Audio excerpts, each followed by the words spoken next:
SDLI Entrevistas, descubriendo historias, inspirando vidas.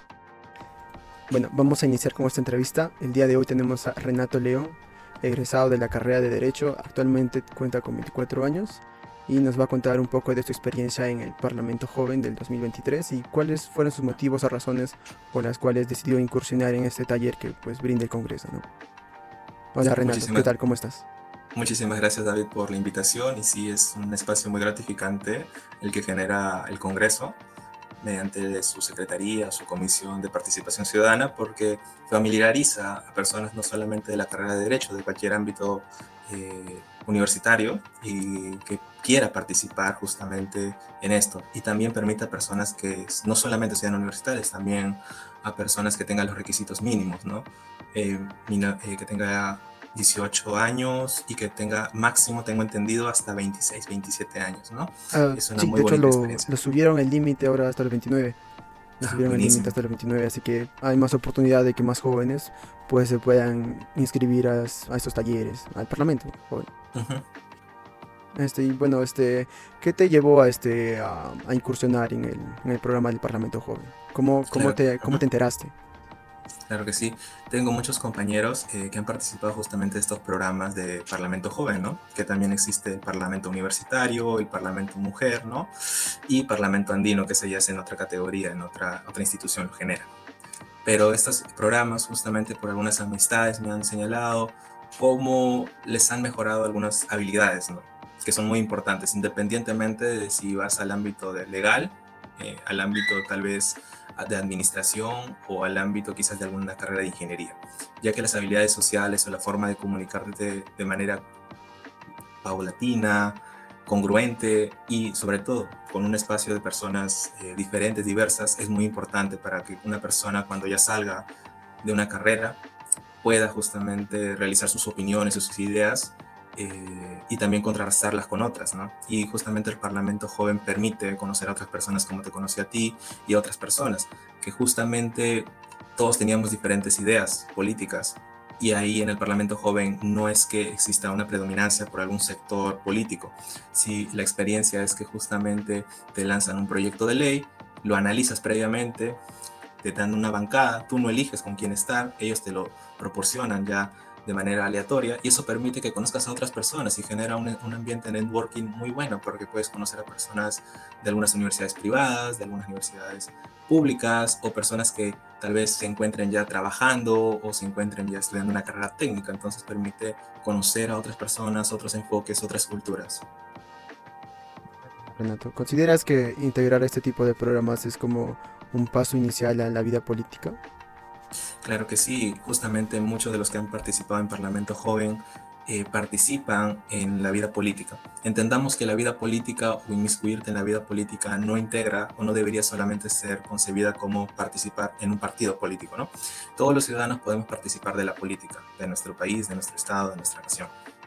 ¿Cómo? Podemos preguntarnos. Una de las mejores formas es mediante las asociaciones civiles, organizaciones no gubernamentales, etcétera, o inclusive desde tu propia ciudad, desde tu propio vecindario, desde tu propia localidad, puedes reunirte con algunos vecinos para poder decir, ok, ¿qué necesitamos nosotros? Hay algunos asentamientos humanos que necesitan de manera urgente lo que es el agua y saneamiento. Por ejemplo, otros necesitan la luz. ¿Y por qué digo que hay algunos que necesitan verdaderamente? No digo que desmerezcamos algún asentamiento u otro, sino que justamente hay algunos lugares donde existe el robo y es muy latente porque no existe una forma de observar en la oscuridad. Justamente hay algunos asentamientos humanos que no tienen luz y muchas personas que roban van a estos lugares porque justamente es más difícil que te identifiquen. Entonces, por eso es muy necesario que ahí nos reunamos con los vecinos, decir, ok, ¿qué necesitamos? Vayamos a las municipalidades, exijamos algo que verdaderamente necesitamos, ¿no? Y eso es muy importante en estos programas, porque puedes hacer política, pero sin también no ser parte de un partido político. Claro, eso es como que una creencia que existe dentro de la población que realmente creen que solo hacer política está dentro de los partidos y generalmente siempre también salen de que los partidos políticos solo aparecen para las elecciones nada más. Claro que sí, una creencia, es algo que pasa y que justamente históricamente, como lo que último que señalaste, es que vuelven a salir algunos partidos, ¿no? En épocas electorales porque justamente la necesidad de estos espacios, ¿no? De las poblaciones históricamente vulnerables necesitan ser escuchadas y muchas veces algunos partidos políticos aprovechan ello, ¿no? Para ganar algunos votos, pero es muy importante también, como en estos espacios, señalar que podemos hacer política y obviamente es un poquito más complejo porque si tú vas como ciudadano, a veces es muy complicado que la municipalidad o alguna entidad administrativa te proporcione información, pero sepamos que pedir información, solicitar reuniones, organizarnos como ciudadanía es nuestro derecho y justamente los operadores de la administración pública tienen que respetar estos derechos que se encuentran establecidos ya de manera legal. Perfecto. Entonces quería preguntar eso sobre, justamente ahondando un poco más entre los partidos. ¿Tú actualmente eres militante o piensas militar en algún partido político o algo relacionado a ello? Claro, actualmente no milito, no me encuentro firmando en algún partido político, pero sí conozco muchos compañeros que participan de algunos partidos políticos, los cuales en su debido momento me han señalado o bien militar o bien apoyarlos de alguna manera. Los del ámbito de militancia no milito, pero sí hay compañeros que les he apoyado, por ejemplo, cuando me preguntaban por el tema que actualmente está saliendo sobre el sistema interamericano y Perú, sobre si la Corte Interamericana debería intrometerse con algunas decisiones judiciales internas que tiene el Estado peruano, como el caso de Fujimori, etcétera. Y me han preguntado, tal vez de una manera académica, pero también política. Entonces, en ese aspecto sí he podido colaborar con algunos compañeros que militan, pero no milito actualmente en algún partido político. ¿Piensas en algún futuro quizás formar alguna agrupación o integrarte a alguna ya existente? Actualmente sí hago política desde mi sector. Pertenezco a algunas organizaciones de derechos humanos que van orientadas al tema de políticas públicas y también al tema de poder señalar qué cosas faltan, qué cosas deberían mejorarse en el sector tal vez educativo, tal vez en el sector de salud, en el Estado peruano o en otros países. Entonces sí, actualmente realizo lo que se denominaría política, pero no partidaria. No partidario. Muy bien. Hace un momento mencionaste sobre políticas educativas y te menciono quizás un artículo que por ahí leí sobre, sobre noticias que va relacionado a la educación, que son que muchos maestros actualmente han sido denunciados por alumnos sobre tocamientos indebidos hacia alumnas. Bueno, desde tu punto de vista, ¿qué crees qué tipos de políticas se podrían aplicar a ese tipo de casos y cómo se podrían quizás evitar o implantar un tipo de sanción hacia estos individuos pues, que cometen estos actos delictivos? Claro, es repudiable cualquier acto que se realice contra un niño, niña o adolescente, justamente porque son el futuro del país, pero haciendo referencia a lo que tú me estás señalando, es muy importante que existen protocolos. Tanto la Defensoría como la escuela, la Defensoría del Pueblo me refiero, y la escuela, o sea público o privado, deben existir protocolos para poder escuchar a ambas partes y para poder justamente ya excluir al agresor o a la persona que está haciendo estos actos del infante. Pero acá hay algo muy importante, que justamente los estándares interamericanos han señalado ya que la supremacía de la infancia, la supremacía de la niñez. Entonces, el Estado peruano tengo entendido que actualmente en ese sector, en el tema de lo que serían los tocamientos, etcétera, la Defensoría del Pueblo está haciendo una gran labor, pero que justamente tal vez por los medios de comunicación no se está viendo visibilizado. Entonces es como un reto, no tanto desde el sector de las políticas públicas, sino más que nada de la integración de estos protocolos que están ya ejecutándose, ¿no? Que tal vez, como la misma ciudadanía habrás escuchado, dice, la justicia es muy lenta, a veces no nos escucha, y es que justamente existe una sobrecarga, ¿no? De denuncias, de difamaciones, que en muchos casos, cuando ya se llega a culminar un caso, ya sea de tocamientos, etcétera, se llega a concluir que justamente no hubo no existió estos tocamientos, pero también genera un repudio también porque genera, digamos, este escrutinio hacia la persona.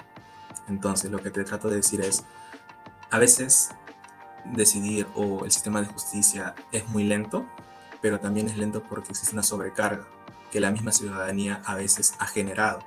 Por ejemplo, hay gente que tiene los recursos para poder irse a una vía ya de privado, poder usar sus recursos para consolidar o tener un abogado, ¿no? Privado, pero muchas otras personas que de verdad necesitan no pueden tener un abogado privado, así que se van a la administración, ¿no? A la defensoría. Pero ¿qué pasa? A veces está sobrecargado por casos de personas que no quieren usar sus recursos. Entonces es como algo, una crítica misma que se debería hacer a la ciudadanía, ¿no? Que las personas que de verdad tienen los recursos para poder solventarse deberían usarlas. Pero por un hecho de que justamente también existen poblaciones históricamente vulneradas que no tienen recursos. Y es muy difícil. Y estas personas son las más perjudicadas por la sobrecarga que puede existir. Relacionado a eso, ¿crees que se debería incrementar el número de juzgados, jueces y fiscales para poder quizás un poco acelerar, o crees que esa no es la solución adecuada para este tipo de problemas? Yo creo que sí debería aumentarse, pero también que justamente los jueces y fiscales tengan este control de convencionalidad o tengan en presente el control de convencionalidad. Lo que hago referencia con el control de convencionalidad es tener entendido que el panorama internacional, ¿no?, sobre un caso en particular. Existe una creencia en el Estado peruano y acá por muchos abogados que el ámbito internacional, los tratados, la Convención Americana, la jurisprudencia de la Corte Interamericana no deberían tener una integración o injerencia en algunas decisiones de los jueces. Pero existe el control de convencionalidad, una doctrina que justamente por mediante el Tribunal Constitucional lo ha señalado indebidamente en alguna jurisprudencia. El mismo Tribunal Constitucional, que es el órgano de interpretación de la Constitución. Entonces, yo creo que sí, debería aumentarse, pero no solamente más número, también que sea más calidad. Tener este chip, este pensamiento del control de convencionalidad, los estándares. ¿Por qué? Porque permitiría proteger justamente a estas poblaciones históricamente vulnerables. También en otros sectores pueden ser. Perfecto. Pasando justamente al tema que mencionas, hay un auge de opiniones sobre que el Perú debería retirarse o mantenerse en la Corte Interamericana de Derechos Humanos. Bajo tu perspectiva, tu opinión, ¿qué crees que debería pasar? ¿Que deberíamos mantenernos? ¿Deberían quedarse? ¿Tú qué crees? Claro, pensar que la Corte Interamericana al Perú retirarse generaría algún tipo de solución es un pensamiento errado.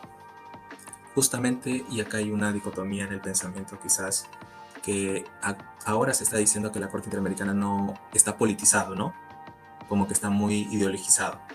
Pero, ¿por qué lanzan estos comentarios ante la Corte Interamericana cuando se expresa sobre algo, pero cuando la Corte Interamericana da razón, o mejor dicho, absuelve al Estado peruano sobre algún caso, no dicen eso?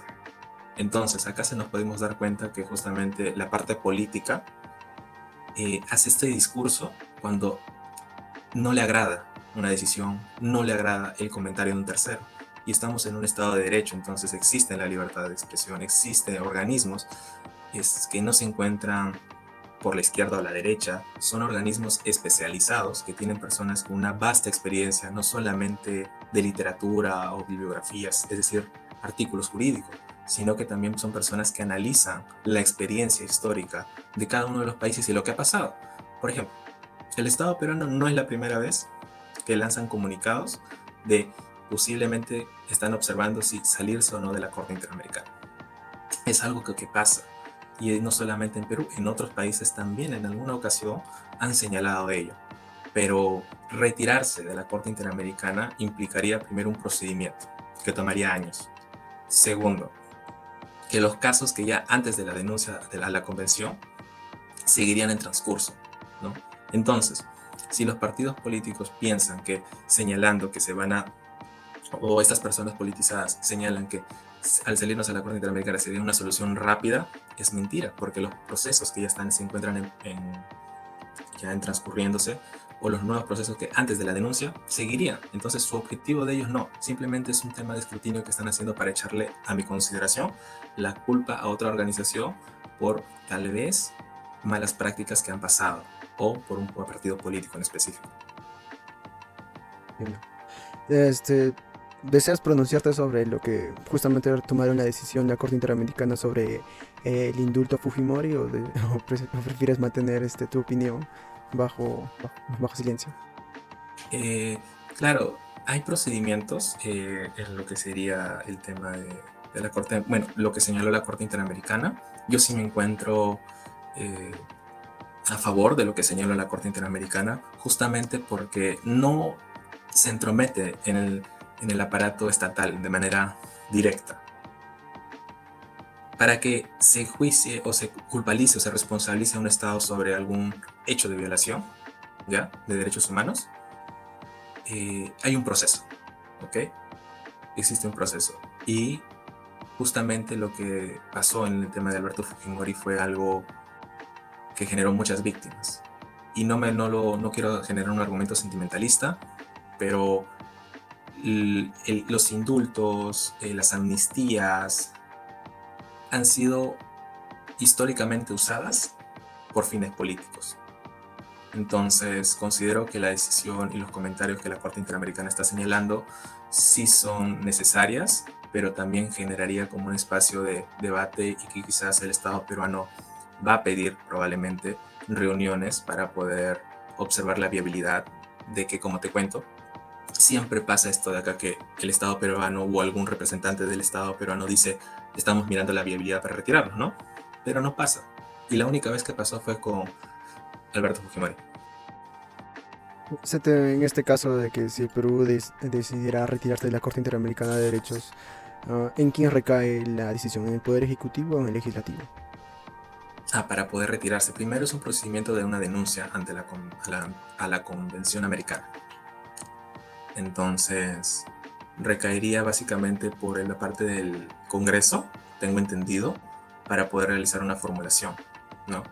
Pero también el Ejecutivo puede hacerlo, pero necesitaría aprobación. Es como que los dos aparatos de poder, tengo entendido yo y quizás esté haciendo una falencia, pero desde mi perspectiva, tengo entendido que serían los dos como una autorización, porque son los entes representativos del Estado, entes representativos de la misma población. Claro, hablando un poco más sobre temas de salirse de convenciones, está también la Ujú. idea de querer salirse del Pacto de San José, que sobre todo por la pena de muerte en Perú. ¿Cuál es tu punto de vista relacionado a ese tema? Claro, la Convención Americana, también conocida como el Pacto de San José, genera esta vinculación, ¿no?, a lo que sería el derecho a la vida. Los alcances de lo que sería el derecho a la vida hace básicamente que ninguna persona podría, en un Estado democrático, poder eh, morir, ¿no?, de alguna manera. Pero también hay una crítica que se ha señalado, que es en otros sistemas, ¿no?, o en otros continentes se permite, ¿no? Porque justamente no existen estos instrumentos internacionales que genera el Estado una obligación de hacer, que es o de adecuar sus leyes con los estándares. Entonces, yo creo que la verdad, desde mi posición, no se debería implementar la pena de muerte. Considero que el Estado peruano, su sistema de justicia, es muy precaria. Tú me preguntarás la razón, y es porque existe la corrupción. Ninguna, hasta ahorita no conozco ninguna parte del Estado en el sector de justicia que históricamente nunca haya tenido actos de corrupción. Y claro, no podemos echar culpa al cargo, sino a la persona, ¿no?, de manera unipersonal, quienes hacen la corrupción.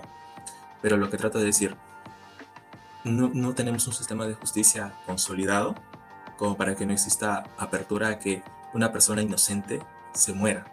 Entonces, cuando alguien ya muere por un proceso o porque el Estado le condena a muerte, ya no puedes remediarlo si es que se enteran después o hay algún hecho nuevo que diga, ok, esta persona era inocente, ¿no? Solamente existe la indemnización. Entonces, por eso la vida, la integridad de la persona son los máximos y son de norma jus cogen. El Estado no puede ir contra esto. Excelente. Yéndonos por el tema de que tú mencionaste sobre el tema de la corrupción, ¿cómo podríamos de alguna manera quizás erradicar o obtener mejores personas más capacitadas para determinados puestos dentro de la rama del Estado? Por ejemplo, últimamente salen muchos escándalos de que, por ejemplo, en el Minedu salieron de que algunos falsifican certificados de estudios, otros que hacen contrataciones irregulares a conocidos con exorbitantes sueldos que se van más allá de incluso del presupuesto que ya tenían establecido. Uh -huh. Considero, y esto va a sonar cliché, pero es desde el tema educativo. El sector educativo debería mejorar en capacitar los valores. Y acá también existe una crítica porque justamente muchas personas, y hasta inclusive tengo entendido que algunos partidos políticos señalan que la escuela debería formarte para la vida profesional, no para tu vida personal, ¿no? Que serían los valores, sería cómo se llama, que no vas a robar, que no debes mentir, ¿no?, que no debes agredir, etc. Pero yo pregunto esto, si tú desde la parte inicial de la formación de este individuo, que sería la familia, en muchas ocasiones hemos visto que existe el machismo, ¿no? Existen estos comentarios contra cierto sector migrante a veces, generan estos actos, digamos, discriminatorios de manera indirecta, porque a veces hay algunas familias que no aceptan, que lanzan comentarios machistas y que el menor los escucha y los normaliza.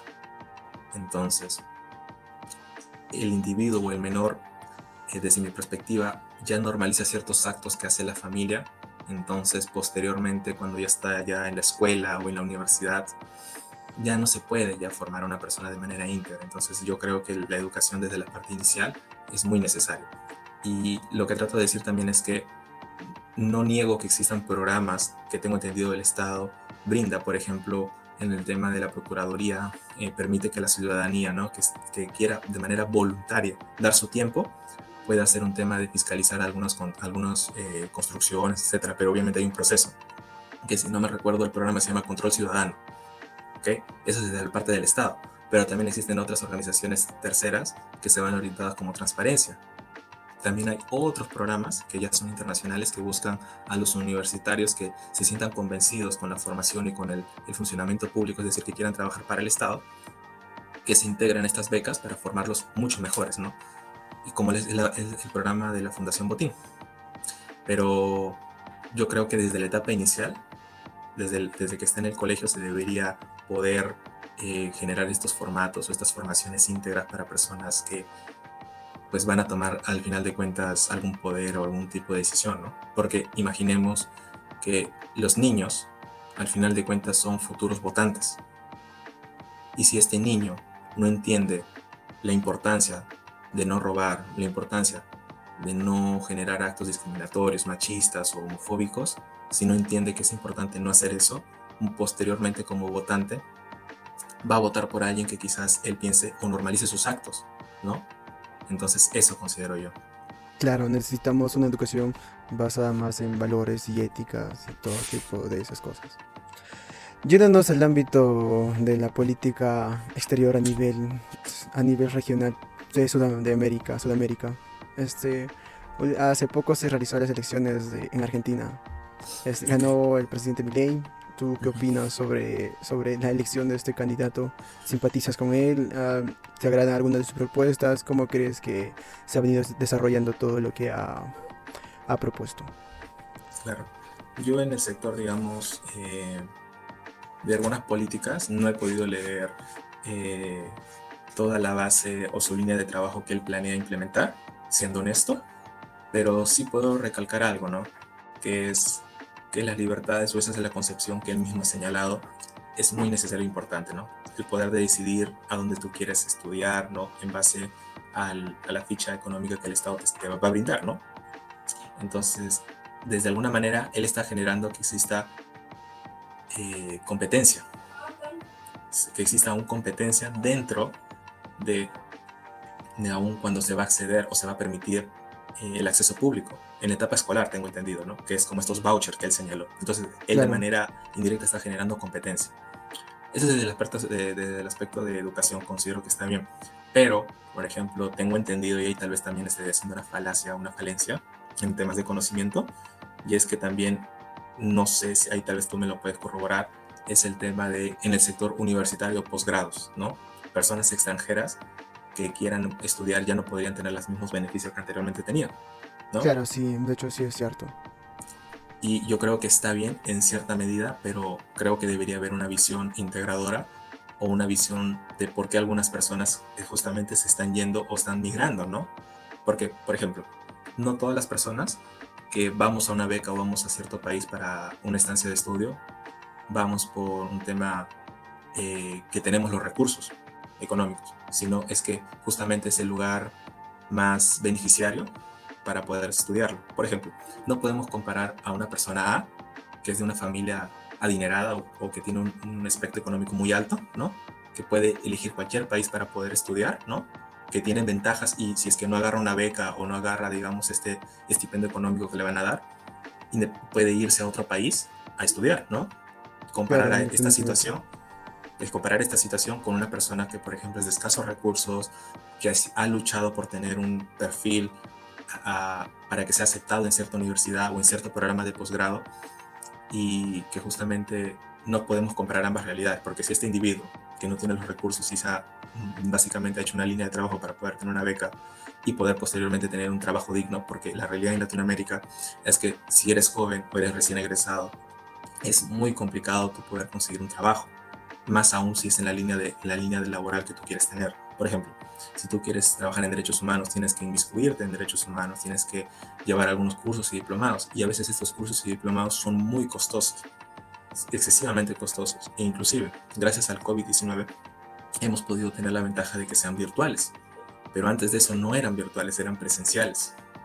Pero igual siguen siendo costosos. Entonces, aterrizando la idea del tema del presidente Milei, considero que está bien la política que está generando en materia de educación, pero poder tachar con la misma vara dos migrantes muy diferentes, uno que tiene la parte económica suficiente, ¿no?, para poder pagar y hacer todo lo que pueda, pero inclusive va a becas, con otra persona que justamente no tiene los recursos, pero también tiene el perfil. No creo que debería ser idóneo tachar con la misma vara a ambas personas, porque si tú le deniegas a esta persona la educación, no tiene otra forma. Y claro, ahí existe lo que es la soberanía del Estado, no se va en contra, pero justamente debería ser paulatinamente, ¿no?, esta extracción de estos recursos, no de manera inmediata. ¿Por qué? Porque el proyecto de vida de este individuo ya se había proyectado antes de que Milei estuviera.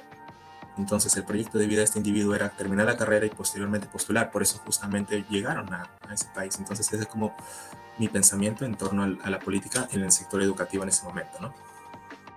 Ah, tú más te vas por la parte de los derechos humanos, ¿verdad?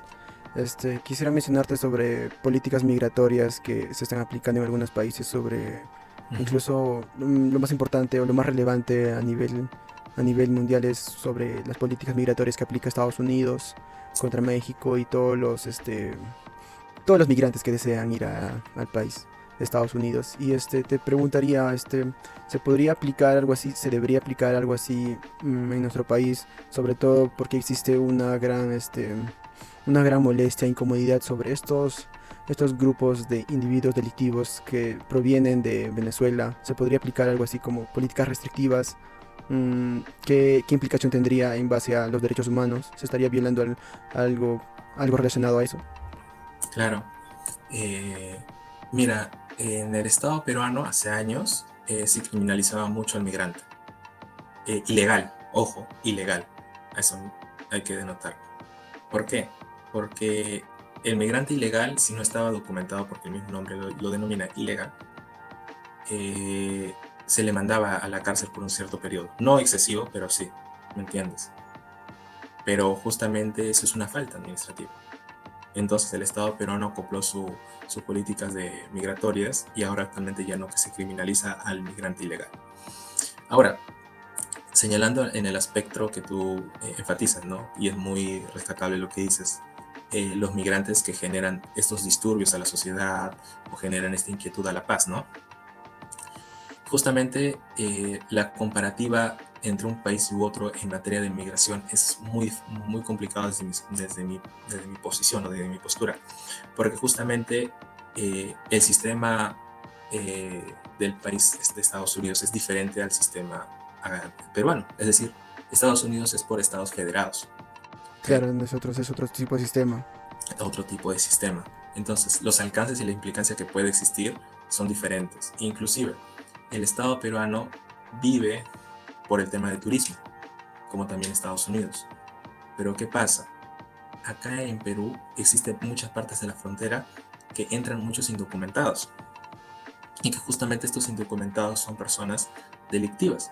Entonces, yo considero que no podría ser oportuno usar la misma estrategia que Estados Unidos en temas migratorios, pero sí considero que el Estado peruano debería usar sus esfuerzos para que se identifique donde hay una tasa más de indocumentados que justamente son de bandas criminales. ¿Por qué señalo esto? Porque si se identifica en qué zona o en qué lugar se encuentran más focalizados, también se podría identificar de dónde ingresan. O ese es mi aspecto, o esa es mi posición. Y por qué justamente tú habrás visto que el Estado peruano en su debido momento los devolvía a su país, ¿no? Algunos Claro. migrantes. Entonces yo considero que está bien realizar esos actos de extracción o retirar a estos migrantes que generan disturbios y que son de bandas criminales, porque justamente en el ámbito de la migración o el ámbito de derechos humanos en el aspecto de migración no se puede tolerar eso, porque estás generando un disturbio contra la paz. Exacto. Otra pregunta relacionada a eso es que si, por ejemplo, ahorita no es competencia de los gobiernos regionales el control de inmigrantes, pero se le podría dar el control de los inmigrantes, por ejemplo, darle el alcance a los gobiernos regionales de restringir el ingreso o no de ciertos migrantes, refiriéndonos a los extranjeros. Es, No, no se podría porque eso es competencia de las políticas internas o política del Estado. el gobierno central. Sí, no se podría. Desde mi posición y desde lo que tengo entendido, no, no se podría. No, mi pregunta va es que si es que se le podría otorgar a los gobiernos regionales, mediante ley claramente, o sería algo inconstitucional. Yo creo que no se podría y si es que se formularía mediante una ley, esto generaría una disonancia o distopía porque justamente te has dado cuenta que muchos gobiernos regionales, que es lo que hace referencia, son muy ineficientes en el sector de salud, en el sector, digamos, de las multas que a veces se generan, ¿no? Sí, Entonces, darle más competencia de lo que podría de lo que podría sobrellevar. manejar, de lo que podría Claro, manejar. porque actualmente no es eficiente. No, no critico que todas sean iguales, pero sí la mayoría tienen las mismas falencias, ¿no? Por ejemplo, en atención al público, ¿no? Para que tú Sí, puedas ser atendido, debería haber una facilidad para las personas que quizás sean ciegas, quizás sean sordas, etcétera, pero no hay esas facilidades y que mm, quizás haya un esfuerzo por algunos gobiernos regionales, pero no creo que sea adecuado porque no podría, primero, tener los recursos. Segundo, creo que la mayoría de sus páginas web de estos gobiernos no funcionan de manera adecuada, ¿no? Para que tú llames o mandes un correo, no te responden, ¿no? Es muy difícil, es muy complicado, ¿no? Esa es mi posición. claro, justamente yo estaba revisando lo que tú mencionas sobre las páginas web de algunos gobiernos regionales y locales. El diseño que tienen son muy poco intuitivos y la información que tú a veces buscas está muy escondida y a veces los números a los que tú llamas no contesta, Sí. etcétera. O a veces te dice, haz clic aquí para ver más y no te lleva a ningún lado. Es un enlace caído, ya no Sí, está. Son muchos problemas en cuanto a tecnologías. sí. Yéndonos en otro ámbito, viéndonos por otro ámbito de ya en el sistema, ¿cómo se dice? El sistema penal de los reos. Existe un Ok, gran penitenciario. popularidad penitenciario. Existe una gran popularidad sobre las medidas que tomó el presidente de El Salvador, Nayib Bukele. Bukele. Algunos piensan que se deberían aplicar las mismas propuestas que él ha realizado sobre que los reos deberían salir a construcción de pistas, calles, etcétera, y muchas otras actividades que pues deberían realizarse por parte de los reos, ya que se tiene ese pensamiento de que los reos prácticamente están ahí sin hacer ninguna actividad productiva y prácticamente también existe de que, desde mi punto de vista, existe de que prácticamente los reos solo entran a las prisiones y solo cumplen su tiempo y al salir prácticamente están más desensibilizados y salen más a cometer más actos delictivos, prácticamente salen como con una maestría en más actos delictivos de lo que deberían y nuestro sistema penitenciario no es para reformar a los prisioneros, sino más bien para castigarlos. Claro. Sí, yo actualmente no tengo conocimiento de cómo se estará implementando las políticas públicas en materia de penitenciarias acá en el Estado peruano, pero sí puedo comentarte lo que me hace referencia, ¿no? De manera comparativa con Nayib Bukele o las políticas que él ha estado implementando, ¿no? Eh, Desde un primer aspecto podemos ver que sí serían, eh, ¿cómo se denomina cuando es populista? Ya, bueno, populista, ¿no? Porque eso es una crítica que pasa en todos los países de Latinoamérica y en Centroamérica en específico, ¿no? Que es centroamericano, donde se encuentra el país de Nayib Bukele. Pero tengo entendido que el proceso para que se genere todo esto o pasara todo esto es primero declarar, ¿no? De interés de la nación, ¿no? La erradicación de estos grupos criminales, ¿no? Primero es eso. Yo como Estado declaro que es imprescindible, mediante el gobierno de turno, que esto de acá no puede seguir, ¿no? Y todos mis recursos, ojo, todos mis recursos o la mayoría de mis recursos los voy a usar justamente para poder erradicarlo, para poder minimizarlo, para poder limitar este actuar, ¿no? Y después se declara lo que es el estado de emergencia o estado de facto, no sé cómo será en el sistema constitucional El en Salvador. el, de El Salvador. Entonces, ese es como el procedimiento. Y después, como hay un estado de emergencia de facto, se limitan los derechos humanos, pero obviamente tiene que ser muy específico, ¿ok? Se tiene que especificar. Por ejemplo, tú recordarás que en el estado peruano, cuando hubo el tema del COVID, ¿no? Se hizo un estado de emergencia, ¿no? Un Claro, estado de emergencia. estábamos ¿Por qué? restringidos de salir. Ajá. ¿Por qué? Por un tema de desastres naturales que hubo en cierto sector y después por el tema del COVID. Entonces, se restringieron ciertos derechos Ciertas por, libertades. ciertos derechos, ciertas libertades por motivos de contagio, ¿no? Por motivos de contagio. Entonces, la misma figura se aplica en lo que es en El Salvador, pero ¿cuál es la diferencia acá? Que en El Salvador no solamente ha sido momentáneo, se está volviendo permanente, ¿se entiende? Ya no se está volviendo un tema de la necesidad del Estado, o sea, ya se ha vuelto, digamos, una línea de trabajo, una política del Estado, ya no de gobierno, del Estado. Porque del gobierno de turno puede cambiar, ¿no? Puede cambiar. Un gobierno entra, ¿no? Hace algo y obviamente después cuando entre otro gobierno quizás no siga la misma línea de trabajo, ¿no?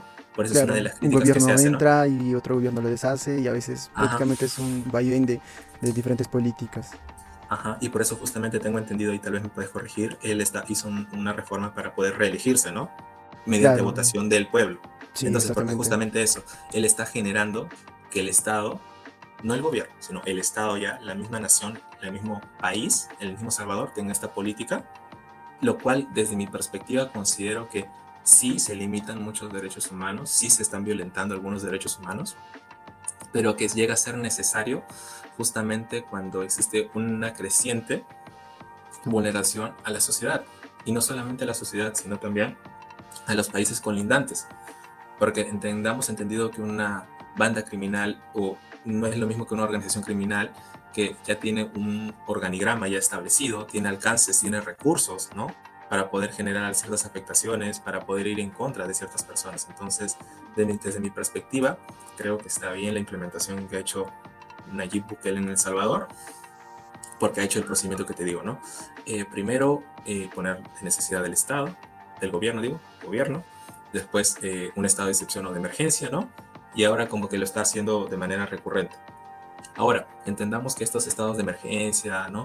Tienen que ser momentáneos, no pueden ser permanentes, ¿no? ¿Y qué es lo que está haciendo? Por lo que te estoy comentando, que sea ya una política permanente del Estado, ¿no? De toda la figura del país. Entonces, actualmente sí podemos ver que está bien, pero a la larga va a generar muchos perjuicios, porque al convertirse ya del Estado, entonces se puede usar un arma de doble filo para poner a cualquier persona que esté en contra del gobierno ahí, en esos centros, ¿no? Y pueda generar un Estado autoritarista, ¿no? Entonces como que hay que tener cuidado en eso, porque claro, actualmente él está teniendo todas las gestiones a nivel constitucional, ¿no? Con la necesidad y la representación del Estado para poder ser reelegido y todo eso, pero puede llegar a ser autoritarista. Y aterrizándola en el Estado peruano, claro, es que los alcances o los tratados que tenemos, ¿no? Tanto El Salvador como Perú, son diferentes. ¿A qué hago referencia? A las obligaciones internacionales que se puedan tener. ¿Se entiende? Sí, Entonces, el Estado peruano para poder realizar algo tiene que primero observar cuáles son sus obligaciones, ¿no? Internacionales en ciertas materias, por ejemplo, en el ámbito penitenciario, ¿no? Ya, también en el Estado peruano está el término de estado de cosas inconstitucionales, o estado, no me acuerdo bien el término, ahí sí me puedo corregir, pero básicamente hace referencia a cuando hay muchos reclusos, ¿no? En los centros penitenciarios. Entonces, la misma estructura, la misma jurisprudencia que hay en el Estado peruano, con la misma estructura, jurisprudencia que hay en El Salvador, son muy diferentes. Entonces, generar esa política, ¿no? De gobierno acá en el Estado peruano sería muy complicado. Por lo mismo que señalo, las obligaciones que se puedan tener, las mismas figuras internas que el Estado pueda tener son muy diferentes y la voluntad política también. Porque hasta ahorita lo que tengo entendido en El Salvador no es que Nayib Bukele, por parte de todo su partido político, tenga toda la buena voluntad de trabajar con él. Tengo yo entendido que aún existen personas o parte de su partido político que están en contra de sus políticas que él está implementando, ¿no? Entonces, es muy complicado, ¿no? sería un poco imposible tener a todos de acuerdo. Sí. Yéndonos a temas legislativos, existe alguna propuesta de tu parte que creas en tema que te toca a ti, que es derechos humanos, que creas que debería mejorar el país? Yo he estado trabajando en lo que es materia de pueblos, de derecho de pueblos indígenas. Ese es el rubro en el cual me apasiona y me gusta mucho trabajar. Y considero que el Estado peruano, de manera legal, tiene su procedimiento de consulta previa. Lo tiene. Pero tenemos el máximo órgano de interpretación, ¿no? Que es el Tribunal Constitucional, ¿no? ¿Y qué ha pasado? Inicialmente, la consulta previa era visto como un derecho fundamental, un derecho humano, ¿ya? ¿Por qué? Por dos aspectos. Uno, por las obligaciones internacionales que tiene el Estado peruano con algunas convenciones, con algunos pactos, algunos tratados, con el ámbito internacional, ¿no? Que el mismo Estado, de manera consciente, por así denominarse, firmó cierto instrumento internacional, ¿no? Es al firmar que genera una obligación, ¿no? De obligaciones que tú tienes que incorporar. Ok, entonces por ese lado se están incorporando la consulta previa como derecho humano a nivel nacional. Y el Tribunal Constitucional en su debido momento dijo sí, el panorama internacional y como el Estado peruano también tiene concebido es la Constitución, ¿no? Y los convenios o el ámbito internacional están en el mismo En rango. un mismo rango. Correcto. Entonces, si están en el mismo rango y el Estado peruano, mediante la convención, firmó que el derecho, la consulta previa es un derecho humano, entonces llega a ser un derecho fundamental. Eso señaló el Tribunal Constitucional. Posteriormente pasó nuevas jurisprudencias y la estructura seguía reafirmando. ¿Hasta qué pasó? Hasta que se quitó este rango de derecho fundamental a la consulta previa. ¿Ok? Y el principal argumento de los magistrados, que no me acuerdo los nombres en estos momentos, fue que el ámbito internacional no tiene ninguna injerencia en la normativa interna y que si es que lo tuviera, básicamente no llegaría a ser de rango constitucional o paralelo. ¿Se entiende? Entonces, la línea jurisprudencial anterior que había sobre consulta previa ya no existía básicamente y hubo otra línea, que no era un derecho fundamental. Actualmente se volvió a concebir como derecho fundamental, pero lo que te señalo es, yo creo que los magistrados, pues esa sería mi propuesta, debería existir una formación integral con el aspecto internacional, con el control de convencionalidad. Creo yo eso. ¿Por qué? Porque los magistrados deben conocer el derecho, ¿ok? Pero no solamente el derecho nacional, sino también las obligaciones que el Estado peruano tiene con el ámbito internacional, ¿ok? Y tú me preguntarás por qué o cuál es la necesidad. Es que justamente si tenemos magistrados que no conocen el derecho internacional, pues va a generar que después se violen derechos humanos. Y cuando se vaya en el plano internacional, no va a ser contra la persona individual, va a ser contra el Estado peruano por no tener a sus jueces bien preparados. Entonces, esa sería mi propuesta, ¿no?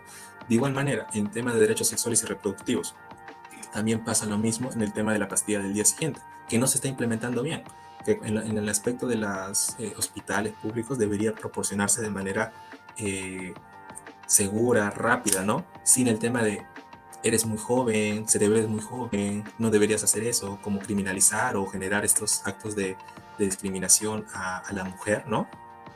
Por querer usar de manera adecuada las pastillas del día siguiente, ¿no? Y que justamente generan esta reprocha por parte de algunos personales de la salud en algunas ocasiones, ¿no? Entonces yo considero que debería de manera integrada enseñar o reflexionar sobre el control de convencionalidad y lo que sería el panorama internacional, ¿no? Porque generaría responsabilidad por parte del Estado si es que se llega a ir al sistema interamericano por estos casos, que de manera estructurada pasa. Perfecto. Justo mencionando sobre el Tribunal Constitucional, actualmente el Tribunal Constitucional se elige pues mediante el Congreso. El Congreso son los que los eligen. ¿Consideras que debería mantenerse la elección de los magistrados por parte del Congreso o se debería pues cambiar otra forma de elección que podría ser mediante concurso público, de manera que ya el Congreso no tenga manera de elegirlos porque desde mi punto de vista parece que está muy politizado el Tribunal Constitucional por lo general. La mayoría que domina dentro del Parlamento son los que realmente eligen a los magistrados y se ha demostrado que algunos tienen vinculaciones con algunos partidos políticos. No sé. Claro, claro, sí, esto lo que tú me comentas es muy cierto. La verdad no tengo la base jurídica, ¿no? Para poder darte una respuesta estructurada, pero desde mi punto de vista yo consideraría que sí debería ser por concurso, pero generaría también muchos retos, creo yo, muchos retos, porque sería como hacer una reforma, un cambio estructural de algo que ya ha estado, ¿no? Entonces consideraría que más que nada debería irse la, la reflexión a los congresistas, ya que como la mayoría de estos no son del mismo partido político, obviamente existe una mayoría, esto tal vez de alguna bancada, ¿no? Claro, Pero como ellos son entes representativos del Estado y podrían fiscalizar, entonces deberían, ¿no?, alzar la voz, decir, ok, este magistrado, y es lo que pasa usualmente, ¿no? Pero a veces los órganos estatales no hacen caso también, o a veces lo omiten, ¿no? Entonces eso es lo que podría señalar en estos momentos sobre ello. en temas que justo mencionas de representación, ¿consideras que realmente nosotros estamos bien representados? Me refiero a nivel, a nivel numerario. Somos casi 33 millones de peruanos que solo somos representados por 130. ¿Consideras que se debería aumentar o crees que que se debería incluso reducir el número de parlamentarios que tiene el Congreso?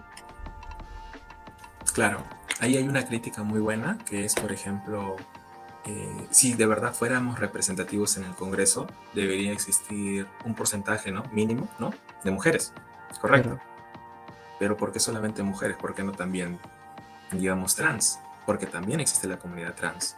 También existe la población de comunidades indígenas, ¿no? claro, Y no también existen. sordas, también esto Con de alguna braille, discapacidad visual. correcto. Entonces, eh, la paridad debería existir, ¿no? Los cupos de posición deberían existir en ámbitos representativos a mi consideración, pero hacer es como este cambio de chip es muy complicado porque existen aún críticas, ¿no?, que cierto sector político ha realizado. Por ejemplo, una crítica que en su debido momento lo conversé con un ex supervisor de una pasantía fue que eh, el Congreso, ¿no?, o las bancadas, etcétera, son elegidos, ¿no?, por el pueblo, ¿no? Ya. Claro. Pero ¿verdaderamente son elegidos por el pueblo o es que esta representación que se hace es la que toca? ¿Qué hago referencia? Tú cuando vas a votar ya están ahí, ¿me entiendes? Y claro, una justificación puede ser, si tú quieres un cambio, deberías postular, ¿no? Sí, exacto, es Si lo tú que quieres ser justamente representante, mencionas. ajá, deberías postular. Pero justamente existe otra herramienta que te permitiría, digamos, de alguna manera tomar la decisión, que son las PASO, ¿no? Las PASO básicamente son, ok, el partido político va a lanzar su lista, ¿no? Va a lanzar Exacto. su lista, pero tú tienes el poder de decisión de ver previamente, antes de que salga en épocas electorales, sino en época electoral interna, puedas tú participar. Y actualmente Claro, tengo entendido que está vigente, pero no ha sido aplicado. todavía Desconozco no. mucho en ese rubro del paso, pero eso es como una crítica, ¿no?, en el tema de representación que existe. Entiendo. Eh, bueno, ya para ir terminando, una última pregunta que sería, si tuvieras que recomendar un libro, ¿cuál sería y por qué? Wow. La verdad, para gustos y colores existen muchos, creo yo, No importa pero el rubro, cualquiera que sea, que creas que consideras que la población debería conocer o debería al menos darle una pequeña leída. un tema cliché sería la Constitución, pero no creo que sea idóneo, porque justamente muchas personas no tenemos, o bueno, yo también me incluyo en su debido momento, porque cuando fui En tu colegial, tiempo de ¿no?, estudiante. estudiante de colegio, no lo leí. E inclusive cuando yo estuve en el colegio, tal vez tú también, acá en el Perú, no sé cómo será en otros países, pero al final, ¿no?, del libro, del cuaderno, sale la Declaración Universal de los Derechos Humanos, ¿no? No sé si Mm, tú te acuerdas que al último salió. Sinceramente te voy a decir que siempre lo veía y ni le daba una ojeada durante mi época escolar. Ya después, cuando realmente me interesé en temas sobre el Estado y la política, realmente ahí sí fue realmente donde le leí y pues podría ser una crítica también al sistema estudiantil que realmente no se centra en ese tipo de educación. En el área de educación cívica, realmente las horas que copan en comparación a otros cursos, pues es muy poca. y realmente son muy pocas las cosas que realmente te enseñan. Incluso yo recuerdo en mi época escolar que no me enseñaron sobre temas constitucionales, que realmente yo mismo tuve que investigar por mi propia cuenta, y que creo que debería incursionar, el Estado debería enseñar incluso a los estudiantes en ese tipo de cosas. Sí, es muy necesario. Yo lo que recomendaría leer es eso. Son básicamente, es una carilla, básicamente, si lo quieres tener, pero es muy conciso, ¿no? Y si es que lo terminas leyendo de manera crítica, y vas a poner a pensar, esto de verdad se está implementando de manera correcta, ¿no? Porque, por ejemplo, toda persona que conozcamos, o nosotros mismos, conocemos a alguien que o bien sea tenga algún tipo de discapacidad motora, ¿no? Pero, Audiovisual quizás, o sonoro, ¿no? Y justamente este tipo de personas, cuando terminan la carrera, se les complica mucho algunas cuestiones, aunque existe el cupo, ¿se entiende? sí, Entonces, si se lee de manera detenida la Declaración Universal de Derechos Humanos, desde etapa escolar, puedes tú generar lo que te digo yo, ¿no? Esta conciencia de a quienes tenemos que elegir posteriormente para que puedan, digamos, de alguna manera legislar, pero no por legislar cualquier cosa, porque te escrutinian, no, sino porque es verdaderamente, uno, necesario que se legisle sobre esa materia, dos, porque existe un interés, porque existe una población que a veces no se siente representada, y tres, porque justamente se necesita personas que tengan una convicción, justamente, y eso es necesario, ¿no? Entonces eso como lo que recomendaría para leerlo, porque es corto, y si es que lo lees de manera paulatina, puedes generar, te puedes autocriticar sobre algunas cuestiones, ¿no? perfecto. Bueno, Renato, gracias por darte un tiempo, un espacio y por esta entrevista, y te agradezco por tus opiniones. Muchas gracias, David. Igualmente a ti. Te agradezco mucho por el tiempo. Bueno, nos despedimos y nos vemos en la siguiente entrevista.